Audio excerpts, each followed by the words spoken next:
Election के समय हम लोग गारंटी देते थे, अरविंद केजरीवाल जी गारंटी देते थे कि बिजली का बिल नहीं आएगा, एक बार मौका दे दो, बिजली का बिल 0 आएगा।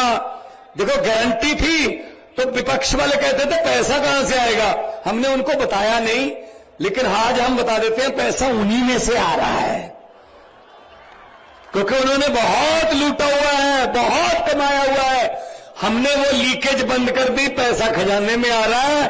90% पंजाबियों को बिजली का बिल 0 आ रहा है। ये आपके सामने 1 लाख बिल पड़े हैं, ये देख लो। ऐसा कोई ला सकता है? ऐसा कोई सरकार दिखा सकती है बिल? और ये बिल पंजाब के नहीं है, ये खनौरी, शतराना और समाना जो आपके बिल्कुल साथ में बगल में पंजाब है, उसी के बिल है। 1 लाख है सिर्फ। पूछ लेना अपने रिश्तेदारों से, टोहाना, जाखल, फतेहाबाद, डबवाली, अंबाला, पेहेवा पंजाब के साथ सटा हुआ है, बहुत सी रिश्तेदारियां हैं। पूछ लेना बिजली का बिल पंजाब में कितना आता है। अगर थोड़ा इधर जाना है, रोहतक की तरफ, झज्जर की तरफ, बहादुरगढ़ की तरफ, तो दिल्ली वालों से पूछ लेना बिजली का बिल का कितना आता है, क्योंकि सरकारें दोनों एक पार्टी की हैं और सफाई एक ही झाड़ू से की हुई है जनता ने। अगर तो ये चाहिए तो अरविंद केजरीवाल, अगर धर्म की, जाति की, नफरत की राजनीति चाहिए, वो हैं भाई साहब, पहले वाले हैं जो पिछले 70 साल से लूट रहे हैं।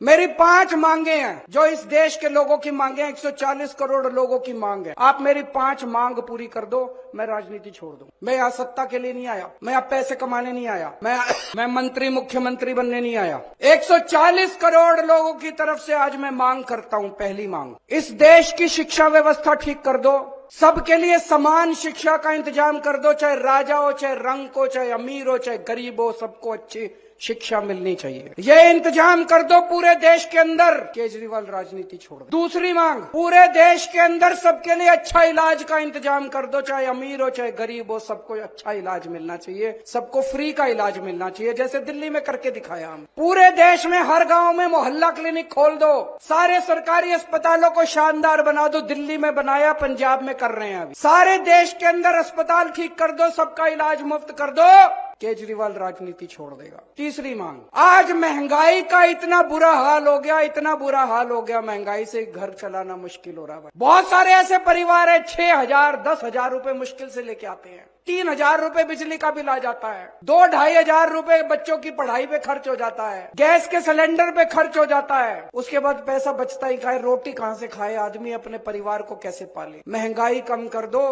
केजरीवाल राजनीति छोड़ देगा। महंगाई कम हो सकती है क्या? हो सकती है, मैं अभी साबित करके दिखाऊंगा। इस देश के अंदर महंगाई कम हो सकती है। दिल्ली में हमने महंगाई कम करके दिखाई है, पंजाब में महंगाई कम करके दिखाई है। कई लोगों को यह गलत फहमी है कि महंगाई अपने आप हो रही है, अपने आप नहीं हो रही है। महंगाई बहुत बड़ा षड्यंत्र चल रहा है इस देश के अंदर, अभी मैं साबित करके दिखाऊंगा। तो मेरी तीसरी मांग है, महंगाई कम कर दो, केजरीवाल राजनीति छोड़ो। चौथी मांग, हर बच्चे को, हर हाथ को, हर युवा को रोजगार दे दो, केजरीवाल राजनीति छोड़ दे। और 5वीं मांग, इस देश के अंदर बिजली सबको 24 घंटे बिजली का इंतजाम कर दो, गरीबों को फ्री बिजली दे दो। ये भी हो सकता है, मैंने सारा कैलकुलेशन कर रखा है। हमारे देश में 4 लाख मेगावाट बिजली पैदा होती है और हमारे देश की मांग केवल 2 लाख मेगावाट है। तो जितनी मांग है उससे दुगनी बिजली पैदा कर रहा है हमारा देश। हमारे घर में बिजली क्यों नहीं आती जी? 7-7, 8-8 घंटे के पावर कट क्यों है जी? तो मेरी 5वीं मांग है, आप बिजली का इंतजाम 24 घंटे कर दो, बिजली मुफ्त कर दो, केजरीवाल राजनीति छोड़। होना चाहिए 5 मांग की, नहीं होनी चाहिए। गलत तो नहीं कह रहा, मैं पैसा कमाने नहीं आया, मैं सत्ता कमाने नहीं आया, मैं सत्ता पे काबिज होने नहीं आया कि आज पंजाब जीत लिया, दिल्ली जीत लिया, हरियाणा जीतेंगे। मेरे को कोई शौक नहीं है जी, घर बैठूंगा आराम से। लेकिन अगर ये नहीं करोगे, तुम तो करोगे नहीं और कोई और करेगा, उसको पकड़ के जेल में डालोगे, तो जनता तो ये बर्दाश्त करने वाली नहीं है। जनता तो ये बर्दाश्त, या तो तुम करो और या जनता उसके साथ खड़ी होगी जो ये करके दिखाएगा, है कि नहीं है?